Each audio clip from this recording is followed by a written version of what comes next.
Baik, bismillahirrahmanirrahim. Assalamualaikum warahmatullahi wabarakatuh. Waalaikumsalam. Alhamdulillah wassalatu wassalamu ala al-mustafa. Asyhadu an la ilaha illallah wahdahu la syarika lah wa asyhadu anna sayyidana Muhammadan abduhu wa rasuluh la nabiyya ba'dah. Rabbi shrah li sadri wa yassir li amri wahlul 'uqdatam min lisani yafqahu qawli.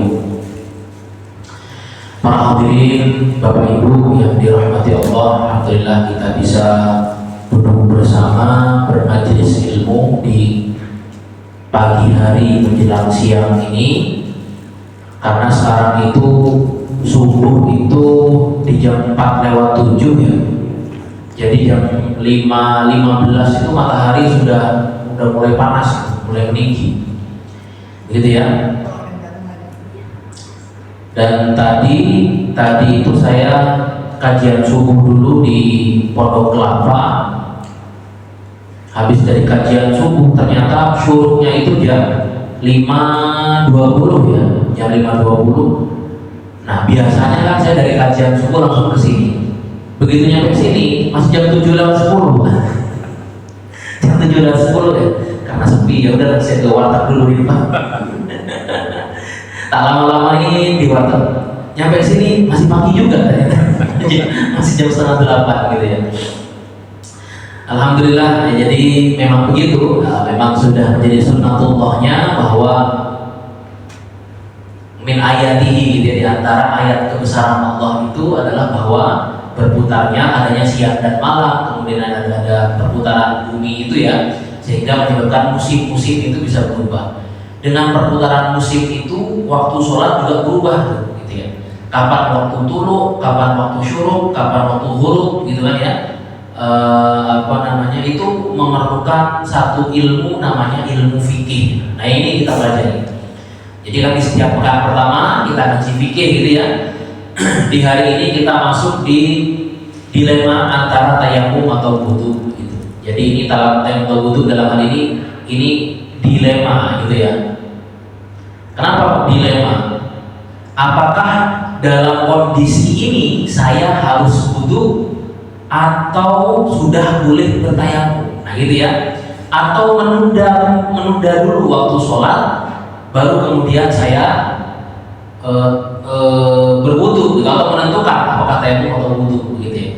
Nah, ini yang menjadi pembahasan kita, karena ketika bicara masalah tayamum ini adalah ibadah yang sangat mudah.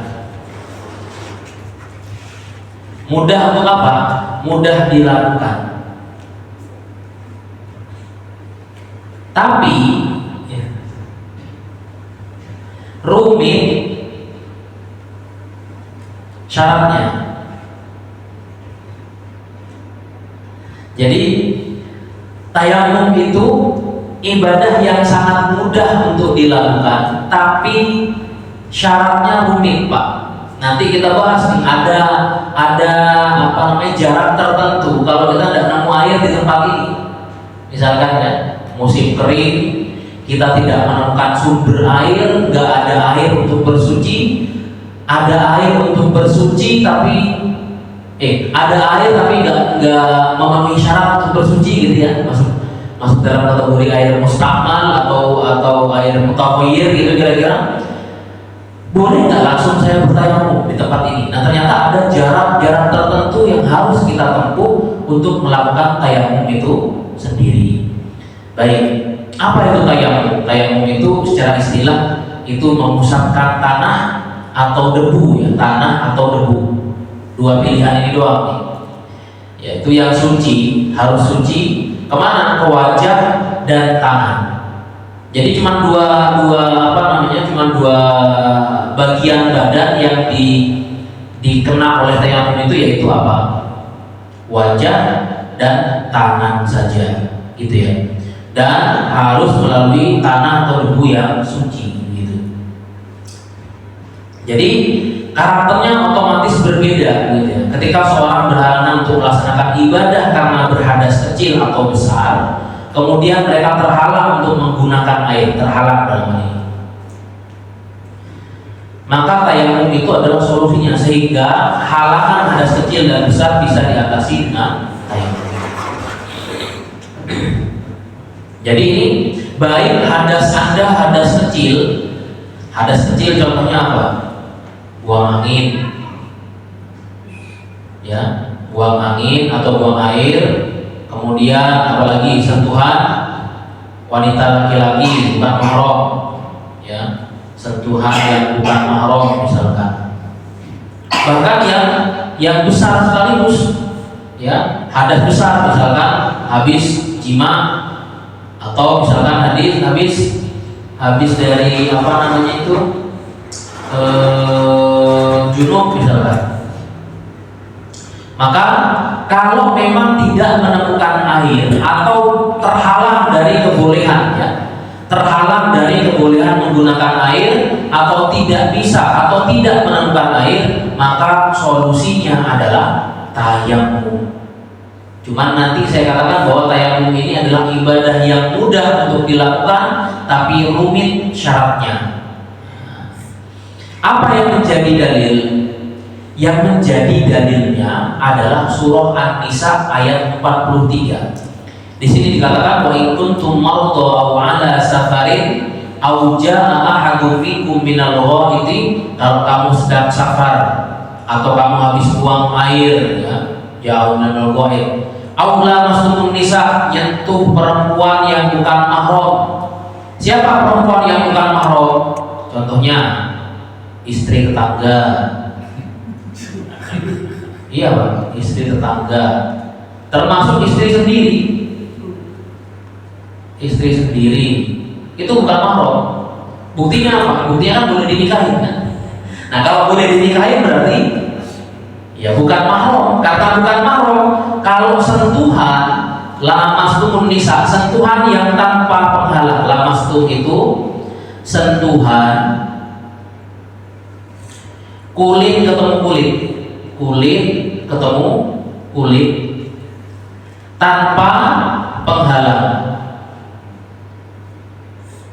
Jadi kalau sudah langsung begini, tapi maka langsung batal itu wudunya. Cuman kalau ibu masih pakai sarung tangan gitu, biasanya kan kalau habis sholat mukenanya ditutup begini gitu ya, itu saling. Nah, habis itu tidak langsung mencium tangan suami tapi begini, gitu misalkan, gitu kan ya, itu tidak masalah, tidak batal wudunya dalam madhab Syafi'i. Tapi dalam madhab yang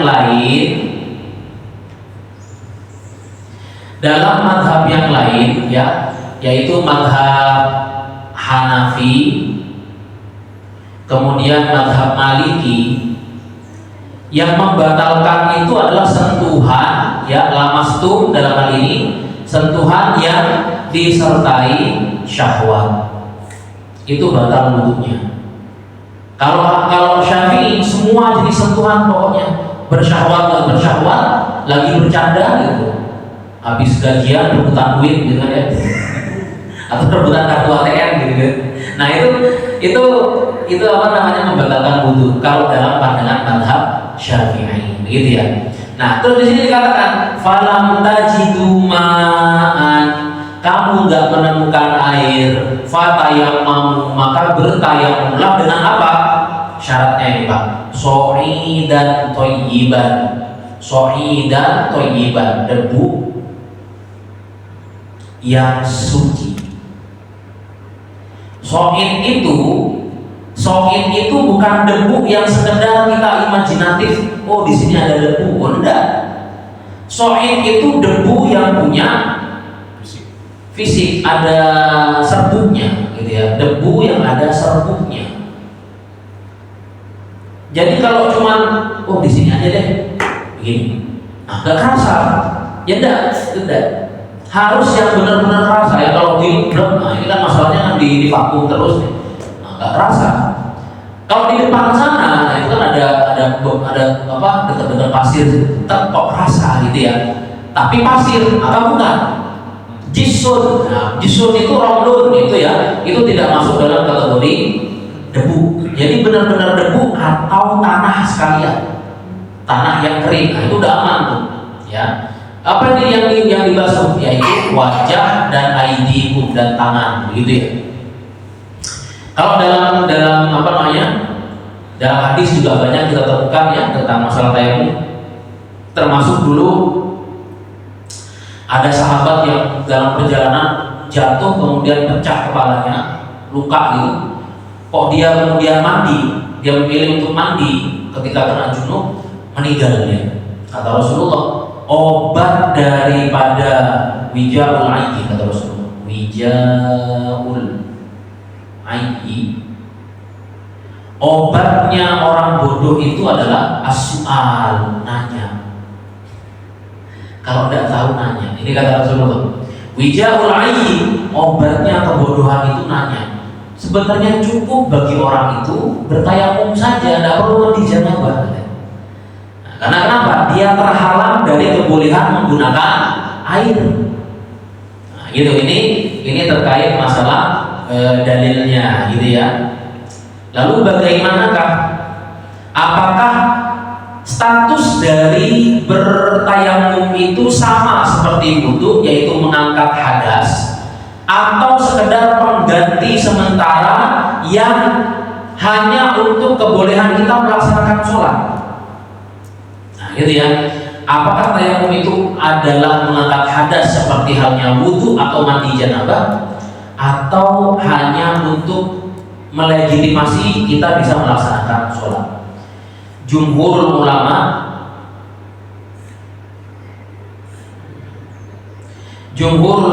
mengatakan fungsinya itu sekedar kebolehan melakukan sholat, pengantar doang.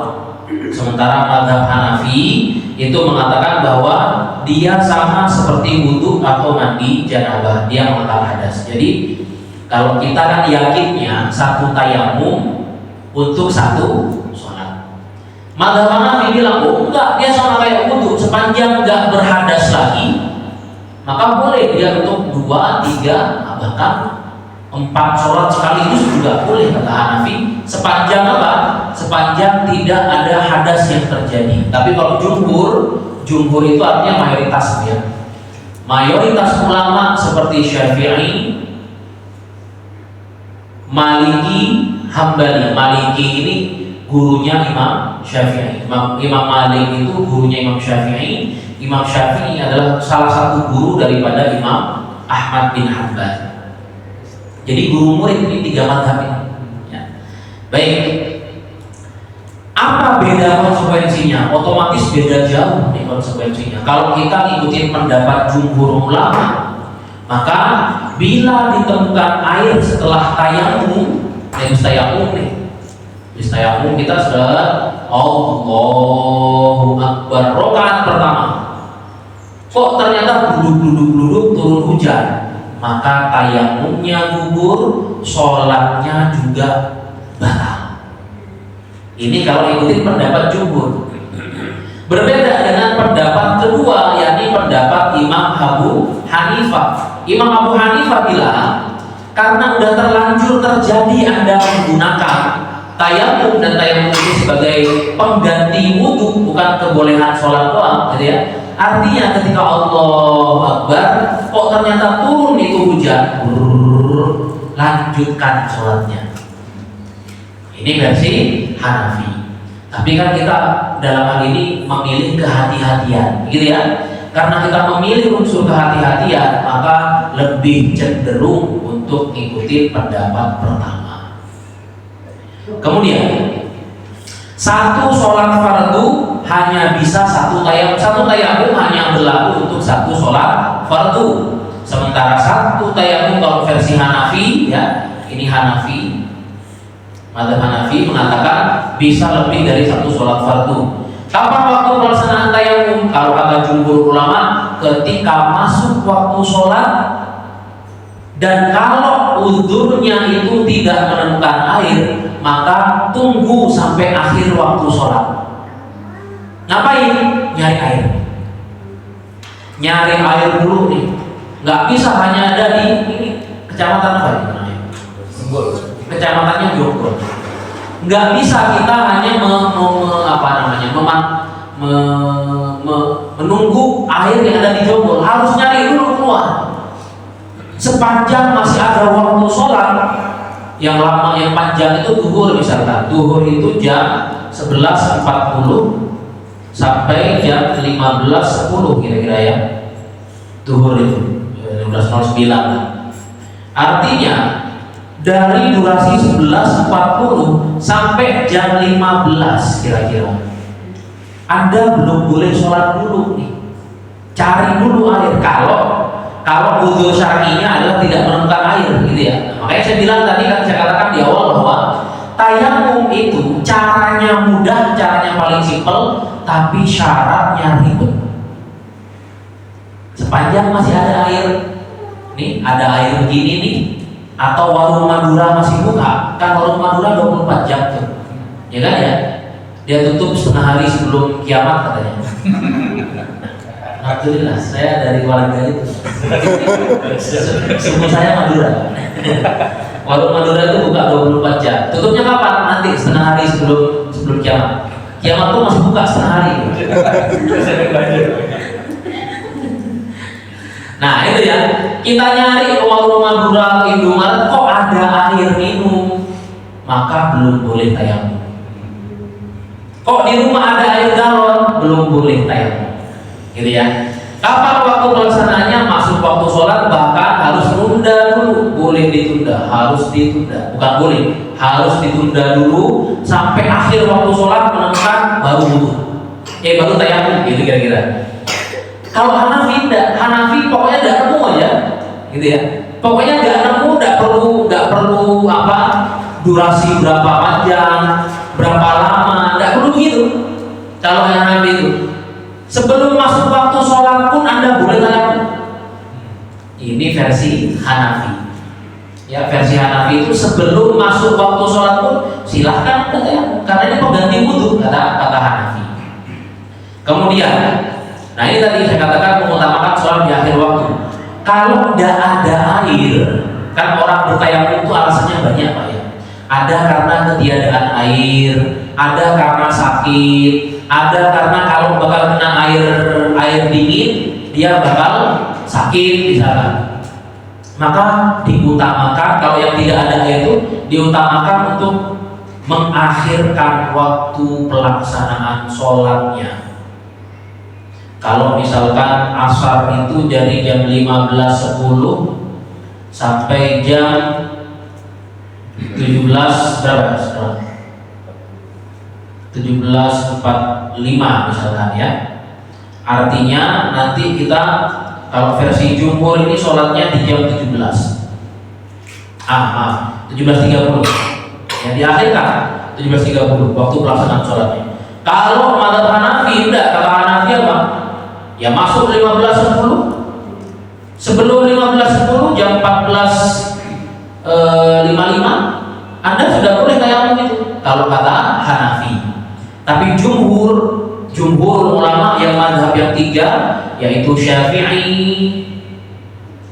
dari yang paling tua dulu, yang paling tua itu Maliki, kemudian Syafi'i, baru kemudian Hambali. Ini mengutamakan unsur kehati-hatian. Maka karena unsur hati-hati apa? Jangan sholat dulu, cari dulu sana ke Jatiasi. Iya, sini Jatiasi itu rumah saya itu 1 jam kira-kira. Cari dulu Jatiasi, waktu sholat masih panjang. Ternyata di rumah saya berlimpah air itu misalkan, maka masih melaksanakan sholat diakhirkan dulu, jangan tayamum dulu gitu ya. Apa sebab-sebab yang membolehkan orang itu tayamum? Yang pertama air yang tidak ada, yang kedua halangan menggunakan air. Ini ada 2 jenis.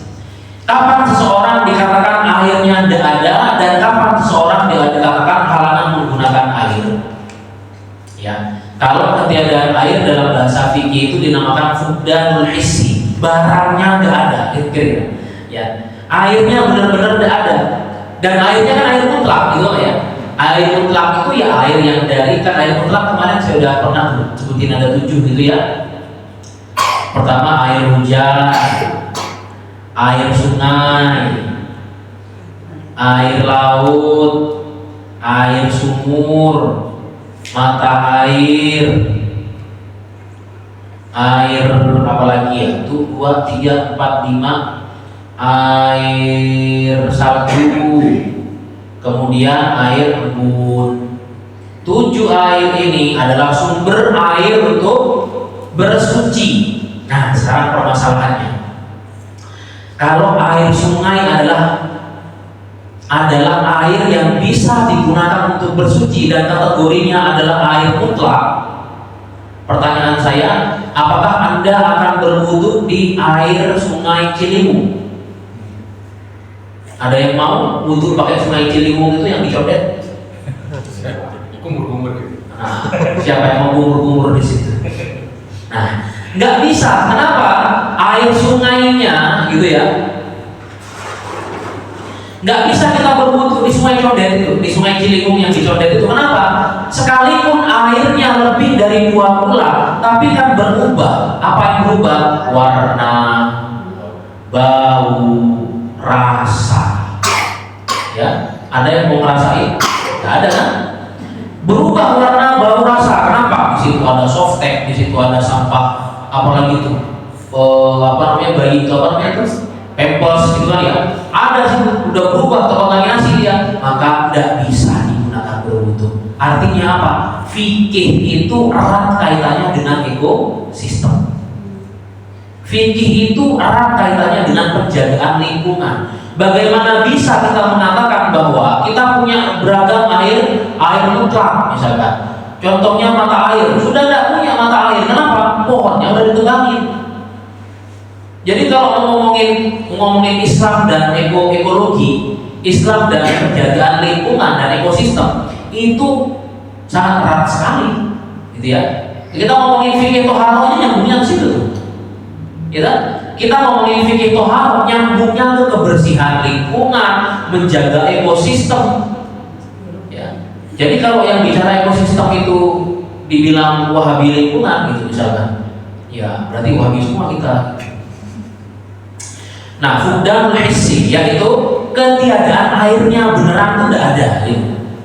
Jadi harus dibuktikan dengan usaha mencari atau berpindah ke tempat yang masih ada airnya. Maka saya akan membagi dalam hal ini pembagian jarak minimal untuk mencari air. Ada ring, maaf. Ini kadang-kadang kita terganggu sama beginian ini.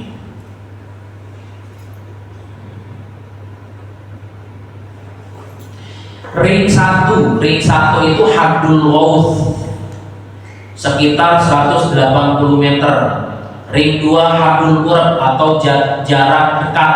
Ada haddul bu'ud, jarak jauh. Nanti dalam jarak berapa kita baru bisa tayamum, itu ya kalau dengan alasan ketiadaan air. Ring 1 haddul ghauth atau jarak orang bisa minta tolong. Gimana misalnya? Batas teriakan orang. Saya berteriak dengan suara sekencang atau lebih dari ini, "Woi," misalkan saya teriak begitu ya. Terdengar sampai ring sampai mana? Sampai ujung rumah sebelah sana misalkan. Kalau zaman sekarang pakai mic mah udah kedengeran ya. Intinya jarak ghauth itu orang teriak minta tolong. Kira-kira jaraknya 180 meter dari tempat tinggal kita. Salah ini ukurannya bukan proses naik. Maka dalam jarak ini ya, seseorang jika tidak mendapati air di kediamannya maka wajib mencari dalam radius ring 1 baik yang menduga pada air tersebut ada ataupun tidak. Tidak boleh dulu tayamum Pak kalau masih di komplek ini gitu ya. Keluar dari komplek sampai ke ring 2 haddul qurb. Dalam hal ini orang juga masih wajib mencari berapa jaraknya. Jarak tempuhnya 2,7 kilo, masih wajib mencari dalam radius ring 2. Jika menduga kuat atau yakin adanya air atau area yang dalam keadaan aman, tidak sampai habis dan belum habis waktu sholatnya. 2,7 kilo kalau kita jalan kaki itu sekitar setengah jam. Orang sehat ya. Saya itu jalan kaki setengah jam kemarin. Saya itu kemarin jalan kaki berapa menit itu? jarak tempuhnya. Tuh. Jarak tempuh kemarin saya jalan kaki 3,6 kilo.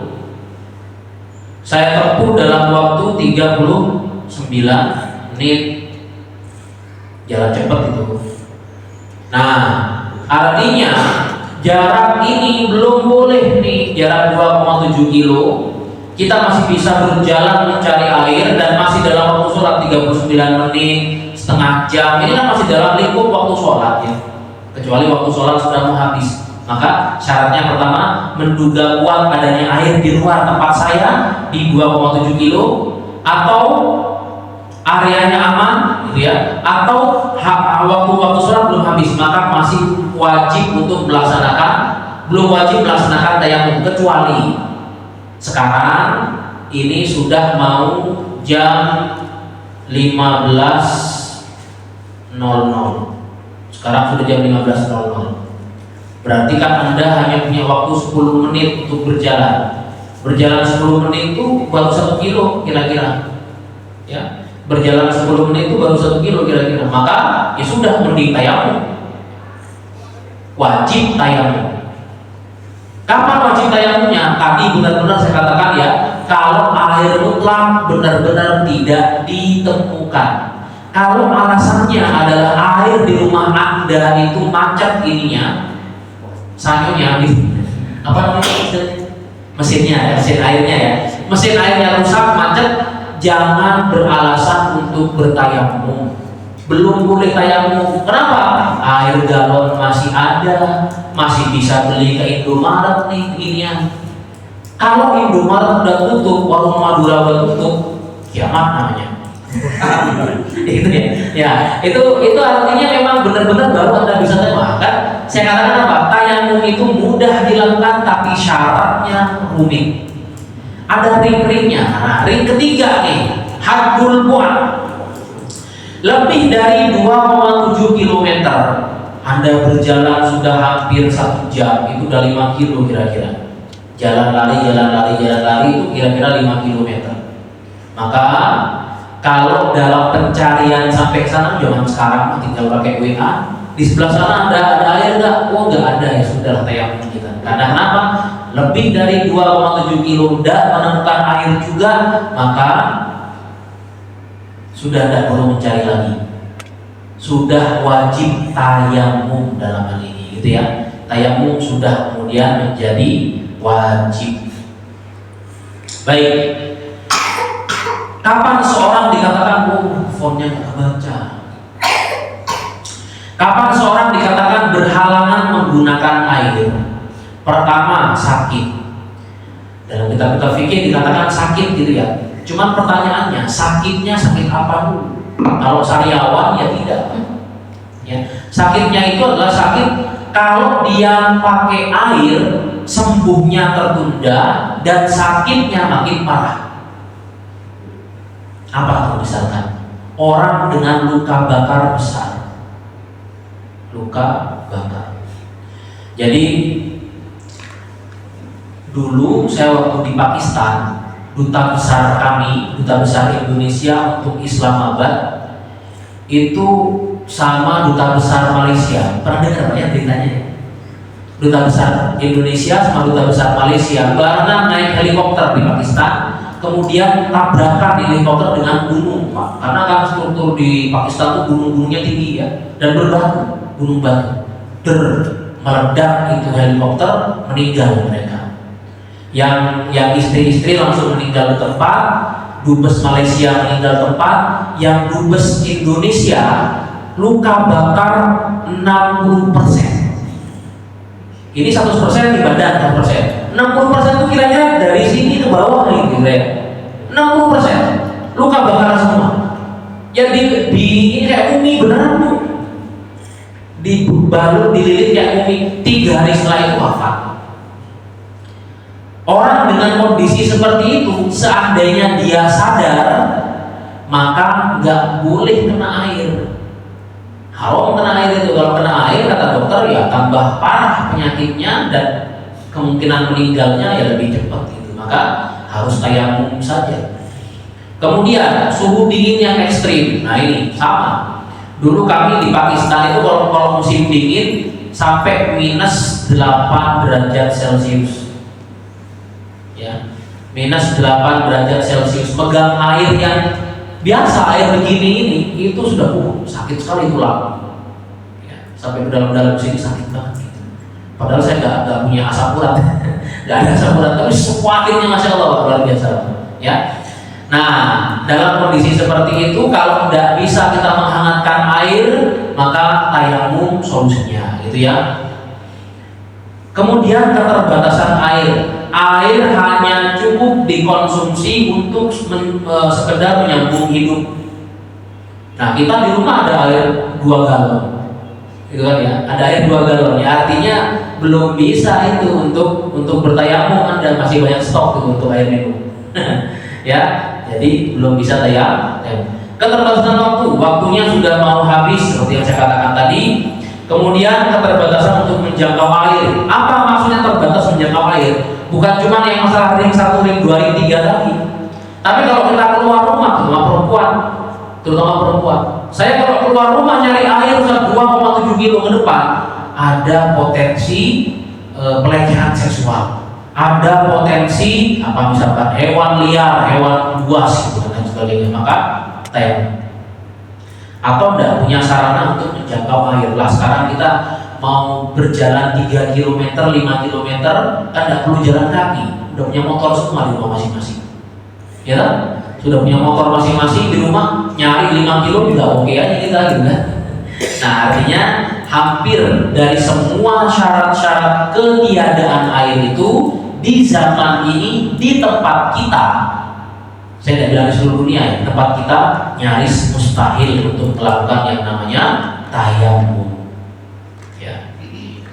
Halangan bersuci dalam hal ini, tanah itu suci dan mensucikan kata Nabi. Kemudian, ini sudah diceritakan tadi. Baik. Bagaimana sifat tayamumnya Rasulullah Shallallahu Alaihi Wasallam? Sifat tayamum Nabi itu dari Ammar bin Yasir, qala ba'athani Nabi sallallahu alaihi wasallam fi hajatin fa'ajnabtu. Ammar bin Yasir berkata, Nabi mengutusku untuk suatu keperluan, kemudian aku junub dan tidak mendapatkan air. Kemudian apa yang dia lakukan? Ammar bin Yasir, dia berguling-guling di atas tanah, Pak. Karena junub, dikiranya nggak ada cara lain di junub. Gak mandi dia gitu ya, seperti yang dilakukan oleh binatang tadi. Kemudian Nabi bilang, sesungguhnya engkau cukup dengan kedua tanganmu begini. Lalu beliau menepuk tanah ya sekali, kemudian mengusap tangan kirinya, yaitu tangan kiri di atas tangan kanannya, dia kemudian ini, kemudian wajah. Nah, itu yang dilakukan oleh Nabi. Ketika menepuk, Nabi itu juga meniup. Ini dalam beberapa riwayat ya. Baik, jadi bagaimana sifat bertayamumnya Nabi, cara tayamum dalam hal ini ada 2 macam. Kalau kita buka kitab-kitab fikih, dalam fikih Hanafi, dalam fikih Syafi'i itu sedikit ada perbedaan. Apa yang berbeda? Pertama, jumlah tepukan tanah atau debu sebanyak 1 kali atau 2 kali. Kemudian juga batasan mengusap mengusap tanah antara hanya sampai di pergelangan saja, begini saja cukup. Gitu. Sini nggak usah, karena sini udah pernah dapat debu kan, Jadi bagian sini dapat begini sama begini, ada yang begitu, ada yang begini. Nah, ada yang begini. Jadi ya nanti saya pakai. Baik. Cara yang pertama yaitu melakukan 2 kali tepukan ke tanah atau debu. Tepukan yang pertama untuk wajah, kemudian tepukan yang kedua untuk kedua tangan sampai siku, gitu ya. Tayamum itu terdiri dari 2 tepukan. Dalam riwayat Abu Daud, tepukan pada wajah dan tepukan pada kedua tangan sampai siku.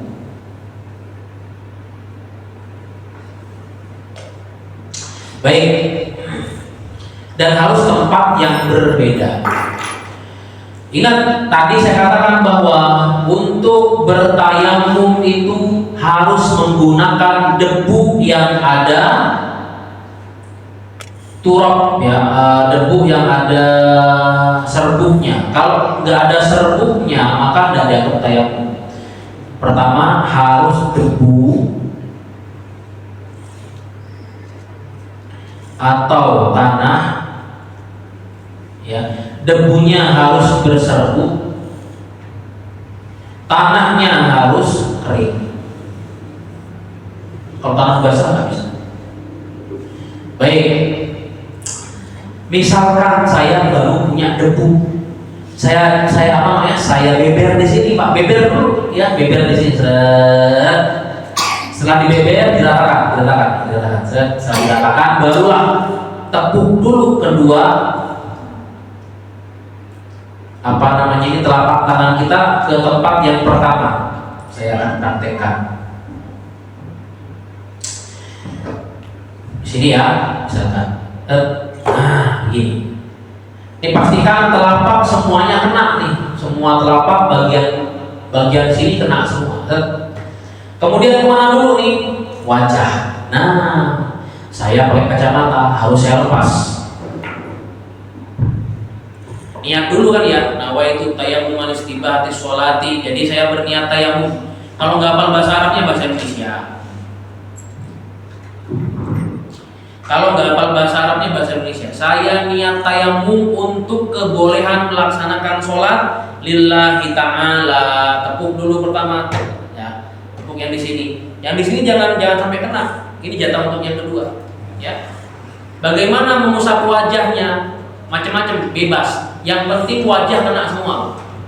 Boleh bagikan ini dibagi dua ya. Dari jari tengah sampai sini, ini untuk bagian muka yang luar. Seret. Kemudian bagian sini dan sini, ini untuk muka bagian dalam. Kena semuanya udah. Gitu ya. Ibu-ibu juga harus pastikan semua bagian wajah. Nah, untuk ibu-ibu, wajah dalam sholat, aurat wajah dalam sholat itu, ini Bu, bagian dari awal rambut sampai dagu bagian depan.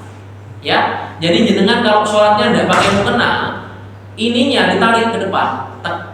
Apa namanya ini? Jilbabnya itu ibu tarik ke depan. Nah, sampai menutup bagian awal dagu. Ini adalah ininya sholat. Aurat wajah untuk sholat, gitu ya. Aurat wajah untuk sholat. Untuk di luar sholat boleh begini, sampai di sini. Nah, ini ya, ini boleh nampak. Tapi kalau sholat sampai di sini. Ya. Jadi wudhunya, tayamumnya, begini. Ya, bagian sini yang sampai ke jempol ini jatahnya muka bagian luar, bagian sini sebelum rambut, kemudian meratakan. Selesai. Kemudian ambil yang kedua, ada di sini.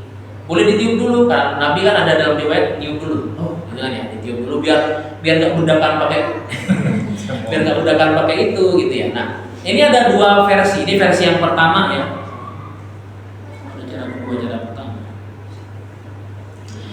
Cara yang pertama itu cukup begini. Sudah. Sudah. Tapi cara yang kedua itu lebih kehati-hatiannya karena tangan. Jadi nanti ini kan kita mau ngusap tangan yang kanan, maka menggunakan tangan yang kiri. Ini dibagi dua juga nih. Tepukan ini yang bagian sini ini ke atas. Ini untuk jatahnya punggung tangan. Ya. Barulah yang bagian sini sini ke sini, ini jatahnya ini bagian dalam. Sudah. Ini nggak perlu nih telapak tangan nggak perlu digini sampai sini saja. Ya. Nah, sudah selesai. Sekarang kita menggunakan tangan kanan kita untuk jatah tangan kiri, sama. Yang bagian sini ke sini untuk jatah bagian punggung tangan.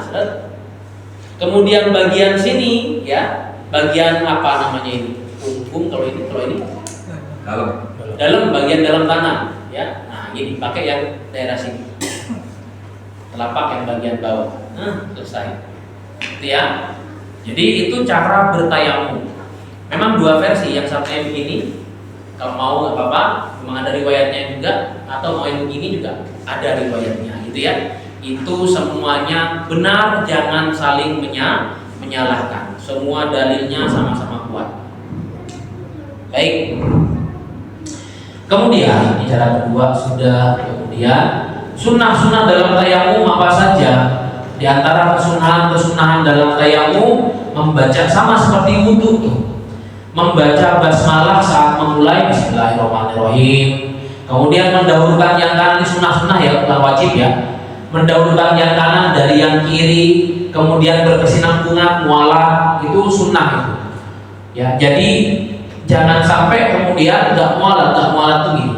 Anda baru selesai buka, ngobrol dulu sama orang setengah jam ngobrolnya. Itu nggak mualah namanya ya. Nah itu tidak disukai, itu makruh hukumnya kalau melakukan dengan jeda yang lama. Kemudian tertib. Selanjutnya sudah prakteknya sudah kita ini. Apa yang membatalkan tayamum? Yang membatalkan tayamum adalah segala hal yang membatalkan wudu. Apa yang membatalkan wudu? Pertama, semua jenis hadas, yang hadas kecil, contohnya keluar sesuatu dari dua lubang, ya. Keluarnya sesuatu dari dua lubang. Kemudian apalagi buang angin segala macam itu. Tidur, wan naumu ala ghairi hayatil mutamakkini, tidur dengan posisi yang sudah tidak tetap. Tidur tidak tetap itu gimana Pak? Anda sudah tidur begini nih, sudah tidur rebahan begitu. Kenapa dinamakan wan naumu ala ghairi hayatil mutamakkini? Karena memang sudah tidak akan tetap di situ tempatnya. Udah pasti ke tengah, udah pasti ke kanan, ke kiri gitu, terletak gitu kan ya. Sudah pasti berubah-ubah, dan itu tandanya orang tidur pulas. Orang tidur kalau lagi Jumatan biasanya yang dicari itu tembok sama tiang. Ini rahasia bapak-bapak. Bapak-bapak itu kalau ada Jumatan tuh yang dicari tembok atau tiang. Kenapa? Pas khutbah berlangsung bisa nyender. Nah, ya ketika khotib sudah bilang ya ayuhan nas taqullaha haqqa tuqatih wa la tamutunna illa wa antum muslimun, gitu ya. Itu sama seperti orang yang lagi baca doa mau tidur. Bagi bapak-bapak yang lagi nyender itu. Ya, seperti doa gimana doa mau tidur tuh? Bismika Allahumma ya bismikamu gitu. Lumayan tuh 15 menit. Nah, itu kalau tidurnya sampai mendengkur, tidurnya sampai berubah posisi gitu ya, itu batal wudunya. Karena kenapa? Tidur itu membuka pintu mafdur katanya. Kenapa pintu mafdur? Karena nanti bisa buang angin, ya, berhadas. Itu kira-kira ya. Maka tidur naum wala wiradin wala surrajulil mar'atal ajnabiyyah, menyentuh wanita yang bukan mahram, ya, bukan mahram kemudian sentuhan, maka dalam hal ini batal wudunya. Maka segala hal yang membatalkan wudu itu membatalkan tayamum. Kemudian yang kedua, menemukan air baik melalui usaha pencarian atau turunnya hujan, gitu ya. Nah, itu terkait masalah hal yang membatalkan tayamum. Tanah atau debu yang benar nih. Di sini ada perbedaan dalam memahami media yang digunakan untuk tayamum, ya.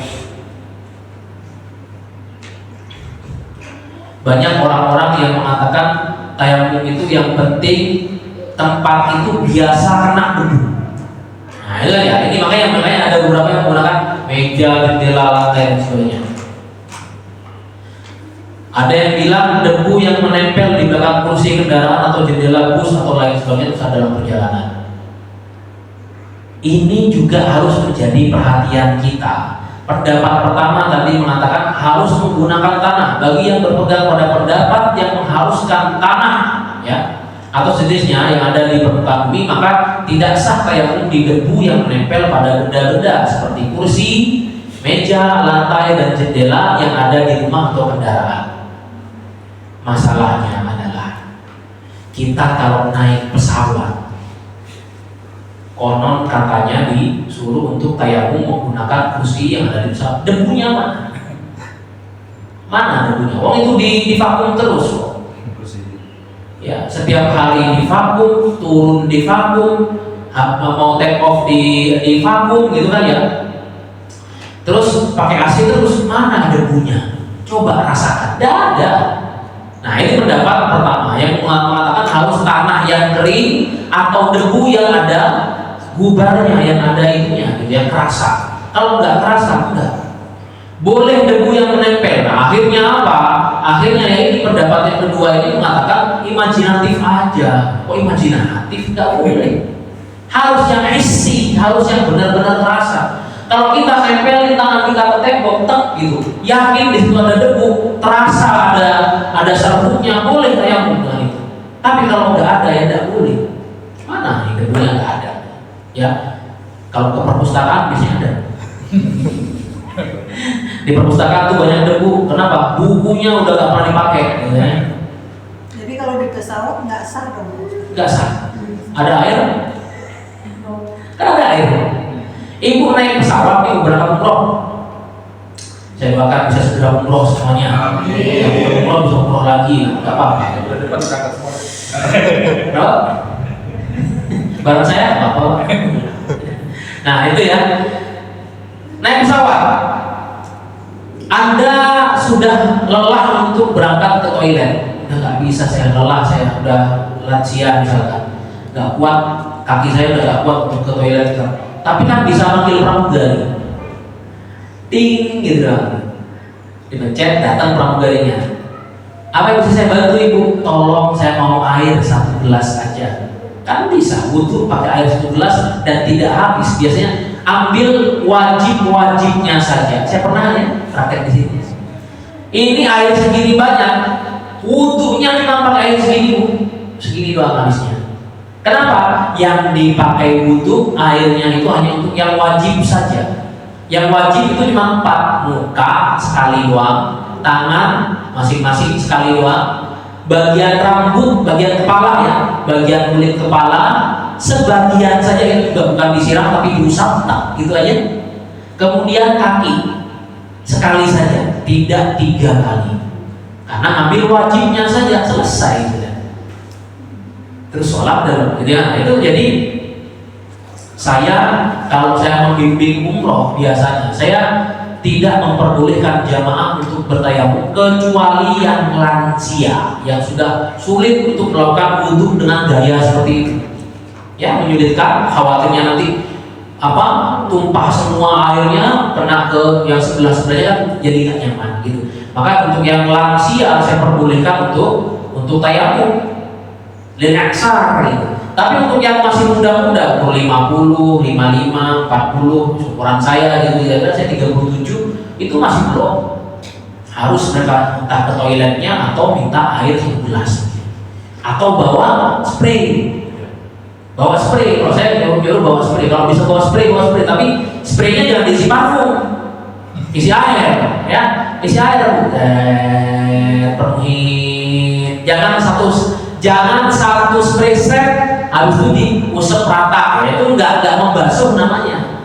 Membasuh itu caranya isi sampai penuh di tangan ini, usap. Nah itu usap menyiram namanya. Kalau mengusap itu dibasahin, nah itu untuk bagian kepala itu udah sah. Perempuan bagaimana misalkan kumit? Nah Anda kan pakai jilbab tuh, bagian belakangnya aja gini. Yang penting bagian kepala depan belakang salah satunya aja. Sebagian kena air udah sah. Gitu ya, tidak perlu harus begini. Kalau disemprot begini kan belum tentu airnya nyampe ke kulit kepala bukan rambut, gitu ya. Baik, itu barangkali intinya nanti ya, karena saya katakan tadi tayamum itu adalah pekerjaan yang sangat mudah tapi dengan syarat yang begitu rumit, maka Anda harus bisa praktek wudhu praktis di dalam kendaraan atau di tempat-tempat umum yang hanya menggunakan melaksanakan wajibnya saja, tanpa melakukan sunnah-sunnahnya di kondisi seperti itu ya. Tapi kalau sudah di kondisi kayak di sini ya rugi banget kita cuma melaksanakan wajibnya wudhu aja. Yang sunnah-sunnah itu kan lumayan buat ngantongin pahala.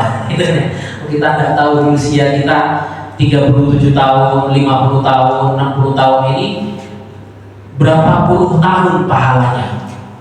Jangan-jangan dominan pahala, dominan dosanya dari pahalanya. Maka yang sunnah-sunnah yang kecil-kecil itu lakukan.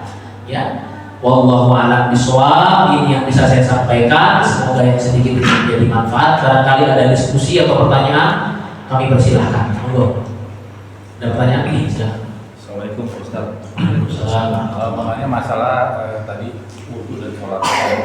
Kayak situasi bencana alam yang di Sumatera itu ya, kan ada video yang orang sholat di atas hubungan atap. Nah itu sementara kan airnya mungkin kotor banjir, Iya. pun nggak ada. Itu sholatnya gimana itu? Atau kalau situasi seperti itu gimana sholatnya? Tadi saya pas kajian subuh tadi ngebahas itu.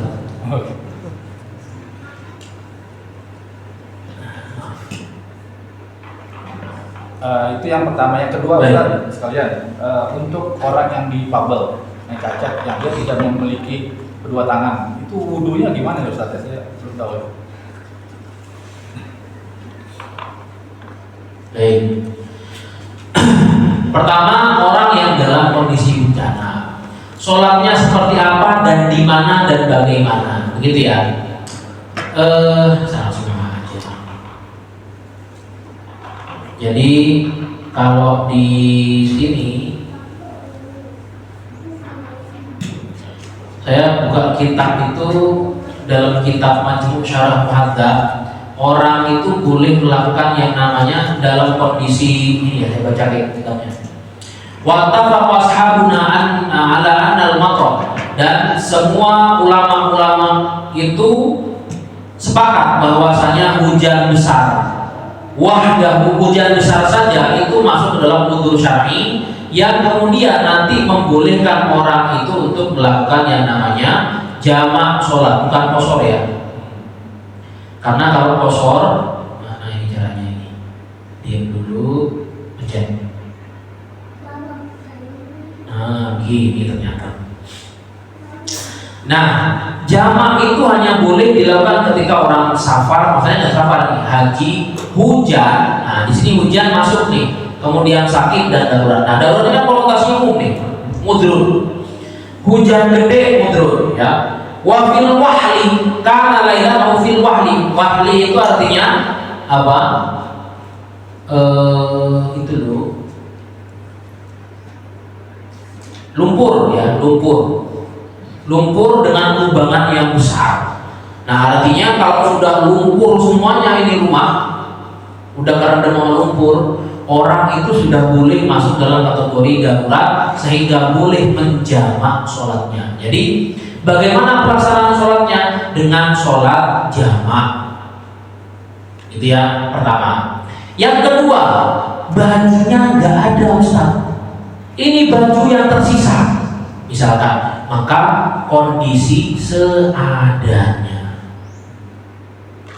Karena dalam kondisi darurat, sholatnya bukan sholat lihurmatil wakti, tapi sholat dengan kondisi seadanya. Nggak ada baju lain. Bagaimana dengan wudhunya Ustaz? Kan nggak ada air. Air yang ada itu cuma cukup buat minum warga, semua pengungsi. Bagaimana toharohnya? Ya sama, tayamum. Ya, tayamum yang bisa dilakukan. Loh, gimana mau tayamum Ustaz? Gak ada tanah yang kering, orang lumpur semua, maka Anda boleh untuk melakukan kemampuan maksimal Anda. Misalkan kemampuan maksimal Anda hari ini dapat jatah 3 gelas air. Masya Allah, 3 gelas air ini. Anda berupaya untuk berwudu sedikit. Anda jaga itu wudu. Kalaupun tidak bisa jaga wudu, sudah selanjutnya kan tidak bisa tayamum juga, sudah pakai sholat dengan kondisi seadanya. Itu bagi orang yang sangat dalam kondisi yang sangat minim sekali media berwudunya, maka masuk dalam kategori faqidu tohuraini. Apa faqidu tohuraini? Orang yang kehilangan 2 media bersuci. Apa media bersucinya? Air dan tanah. Gimana sholatnya? Seadanya. Nah, itu ya, itu untuk pengungsi dan relawan. Kan relawannya di tempat yang sama, di tenda yang sama, di posko pengungsian yang sama, kondisinya sama, maka sholatnya juga jamak dengan kondisi seadanya. Berbeda dengan saya dulu waktu Pakistan itu banjir besar, kan sampai berapa ribu yang hilang itu Pak, mirip kayak gini. Kemudian saya diminta oleh ACT waktu itu, diminta untuk menjadi relawan, diutus oleh ACT. Saya jadi relawan, tapi tempat saya, posko saya hotel, enak banget ya. Posko saya hotel. Ketika barang-barang bantuan itu ya itu sudah pada datang, saya ditelepon, Pak datang ke lokasi, saya ke lokasi. Saya menyerahkan bantuan logistik itu, saya menyerahkan. Tapi setelah semua bantuan selesai, saya serahkan ke orang-orang itu, saya balik ke hotel. Apakah bagi saya jamak? Tidak. Ya saya sholat dengan kondisi yang sempurna. Tidak boleh jamak. Ini hanya berlaku untuk yang tadi itu, gitu kan? Kondisinya sholatnya cuma bisa di atap, bajunya seadanya, tidak punya media bersuci, sudah langsung namanya masuk dalam kategori faqidu tohuroini, sholat untuk menggugurkan kewajiban pada waktunya. Itu dia. Wallahu a'lam bishawab. Ada lagi? Tapi relawan itu kan pekerjaannya misalnya dari pagi sampai sore, antara zuhur dan asarnya juga nggak boleh di jamak. Kalau nggak ada hukum syar'i nggak boleh. Membantu orang ngurunin logistik segala macam itu kan bisa dijeda dulu. Jadi tidak perlu jamak gitu ya. Kecuali tidak ada orang lain, cuma 5 orang ini nih yang tukang distribusinya, jamak tuh. Gitu ya.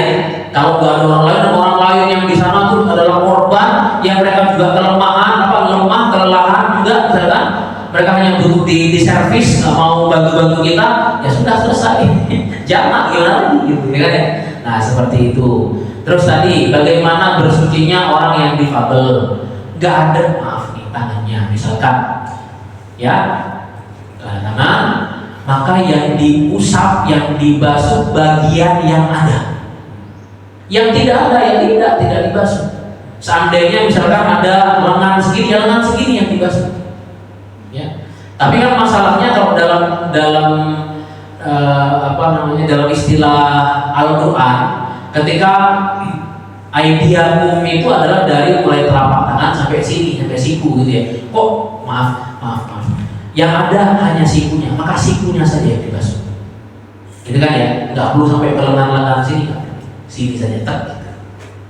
Jadi bagian yang ada, yang kosong tidak perlu. Sama yang mungkin maaf yang mungkin diamputasi bagian tangannya atau bagian kakinya gitu ya, itu juga menjadi perhatian. Tetap berwudu di bagian yang ada. Demikian. Wallahu a'lam bishawab. Dan lagi? Pak Ustaz, kalau wudu hambali itu cara berwudunya berbeda ya dengan Syafi'i? Sama aja berwudunya, hanya saja mereka mendefinisikan kepala, ya itu aja. Kalau berwudunya sama.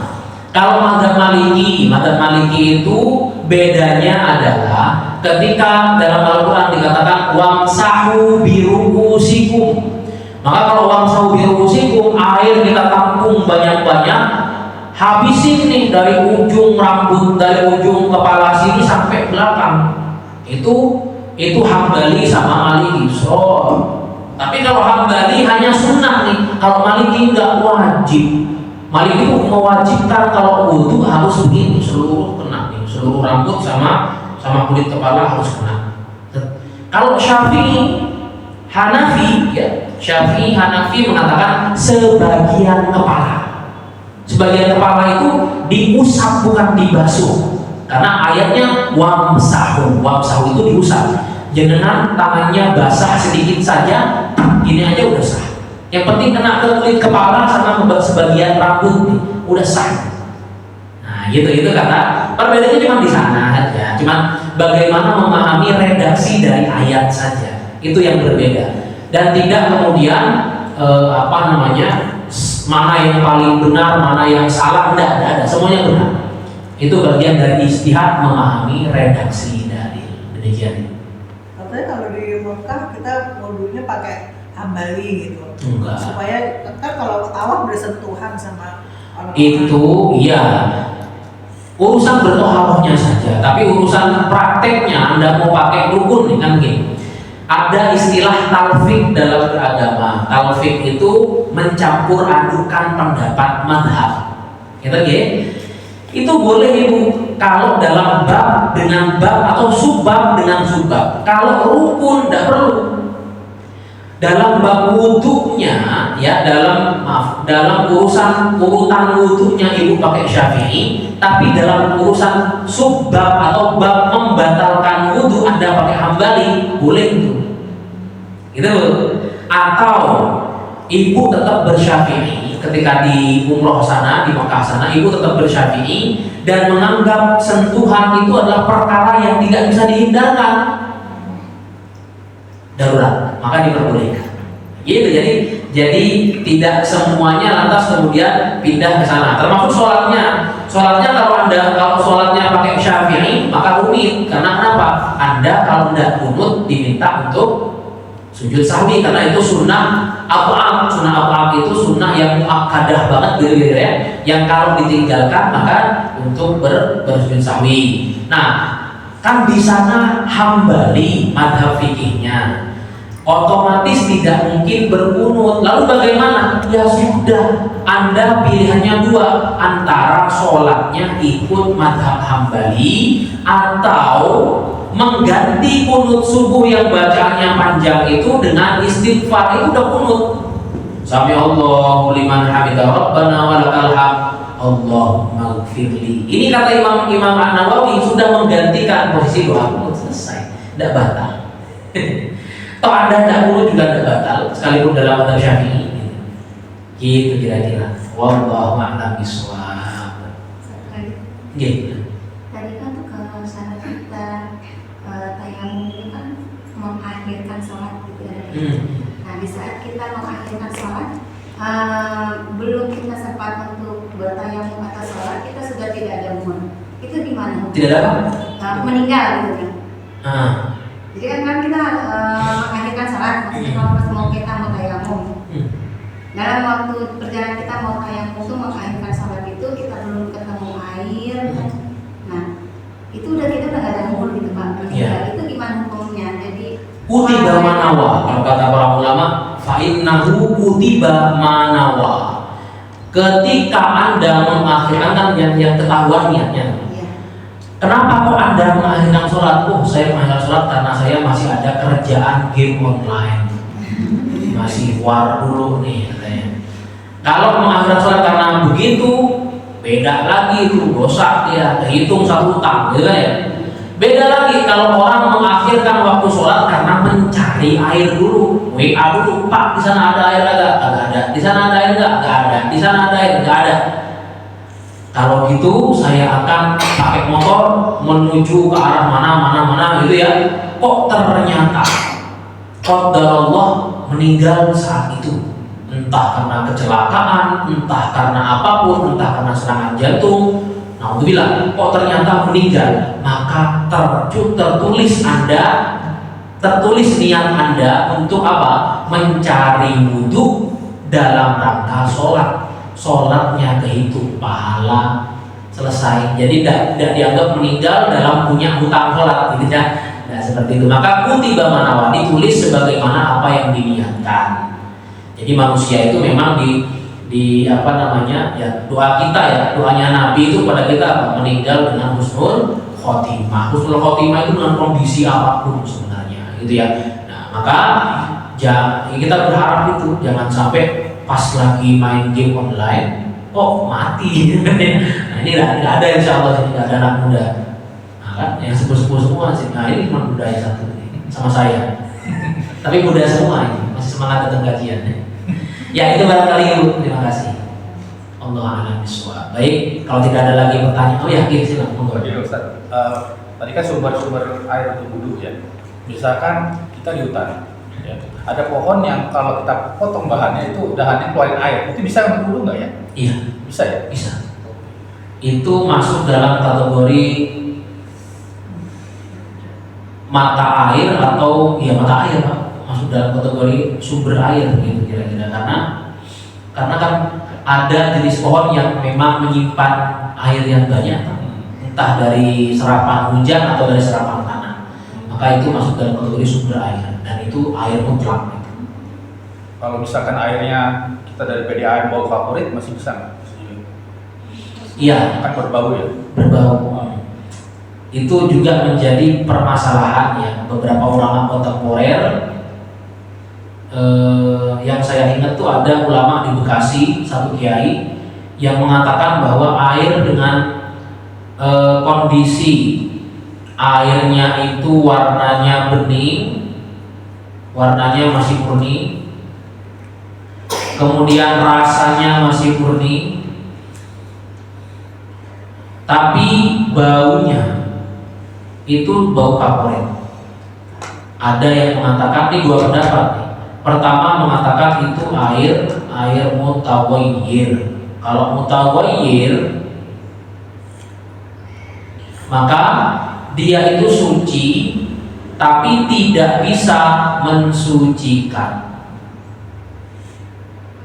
Gitu ya. Ada yang bilang itu airnya masih suci, masih air mutlak. Karena yang berubah kan cuma salah satunya, bukan tiga unsur sekaligus. Kalau warna dan bau berubah, maka dia mutaghayyir. Tapi kalau warna, rasa ada masih murni, cuma baunya yang berubah, maka dalam hal ini masih dikatakan air suci karena yang dominan masih murni gitu. Itu kira-kira. Jadi dua pendapat. Kalau saya masih kepada pendapat yang ini. Kalau di mana dominannya mana itu belum mutaghayyir gitu kira-kira. Cuman kalau airnya air kolam renang ya, air kolam renang itu kan kadang-kadang sudah kecampur sama kencing orang, sama apa segala macam gitu, kemudian dikasih apa juga, yang kemudian merubah warnanya seolah-olah bening, tapi kemudian kok dicek rasanya, aduh, udah berubah. Baunya udah berubah, hanya warnanya yang tidak berubah, maka dia sudah masuk dalam kategori mutaghayyir. Ya, itu dia. Wallahu a'lam bishawab. Baik, kalau tidak ada pertanyaan lagi, kita tutup kajian kita pada pagi hari ini dengan bersama berdoa. Astaghfirullahaladzim, astaghfirullahaladzim, astaghfirullahaladzim. Allahumma anfa'na bima 'allamtana warzuqna 'uluman tanfa'una fid dini wad dunya wal akhirah. Allahumma inna qad istawda'naka bima 'allamtanahu wardudu ilaina 'inda hajatina ilaihi wa la tunzina 'anhu ya rabbal alamin. Rabbana atina fid dunya hasanah wa fil akhirati hasanah wa qina adzabannar wa akhiru da'wana alhamdulillahi rabbil alamin. Subhanallahumma wa bihamdika asyhadu an la ilaha illa anta astaghfiruka wa atubu ilaik. Assalamualaikum warahmatullahi wabarakatuh.